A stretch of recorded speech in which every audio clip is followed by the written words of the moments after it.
औज़ुबिल्लाहिमिनश्शैतानिर्रजीम बिस्मिल्लाहिर्रहमानिर्रहीम। अस्सलाम वालेकुम। उम्मीद करती हूँ अल्लाह ताला से कि आप लोग बिल्कुल ठीक ठाक होंगे, अपने घरों में खुश और आबाद और ईमान की भरपूर हालत में होंगे।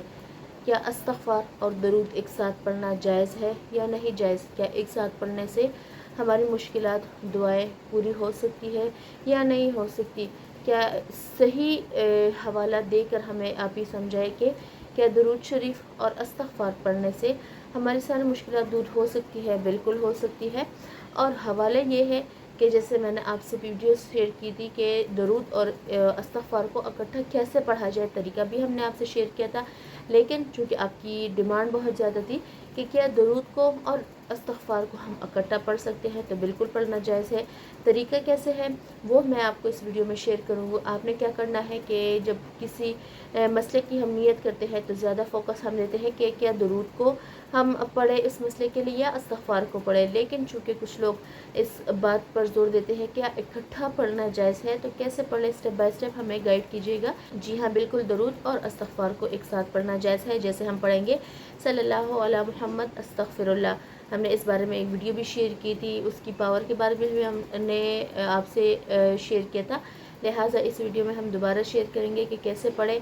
313 मरतबा आपने किसी भी हाजत के लिए पढ़ना है। तहज्जुद के टाइम पढ़ सकते हैं, तहज्जुद के टाइम पढ़ ले, वरना इशा के बाद 2 रकात नफल पढ़े। 313 मरतबा हमने पढ़ना है दरूद को और इस्तग़फ़ार को मिलाकर, सल्लल्लाहु अला मुहम्मद अस्तग़फ़िरुल्लाह। और इसकी बेनिफिट्स ये है कि जिस बंदे ने भी अपने किसी मुश्किल के लिए ये शुरू किया है, अल्लाह के फजल से उसका वो मसला हल हो गया है।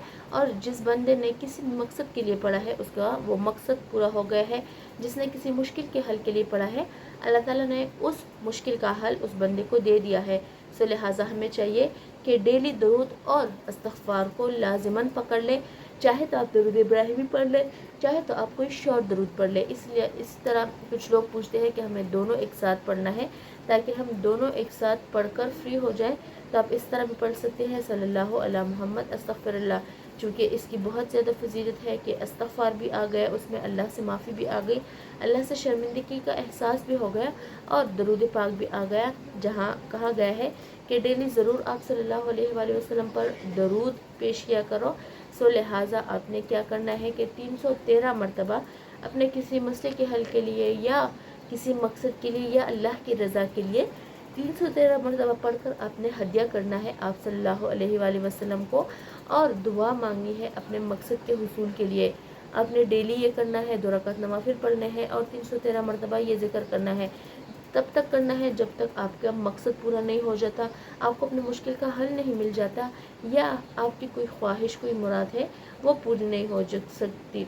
जादू टोने के निजात के लिए, हसद के लिए, आजमाइश के लिए, आप किसी भी मकसद के लिए पढ़ सकते हैं, जायज़ मकसद के लिए। चूँकि ये एक ऑथेंटिक ज़िक्र है, एक साथ दरूद भी आ गया और एक साथ इस्तग़फ़ार भी आ गया, अल्लाह से माफ़ी भी हो गई, और अपने प्यारे नबी करीम सल्लल्लाहु अलैहि वसल्लम के साथ मोहब्बत का इजहार भी हो गया, उन पर सलाम भी पेश किया गया।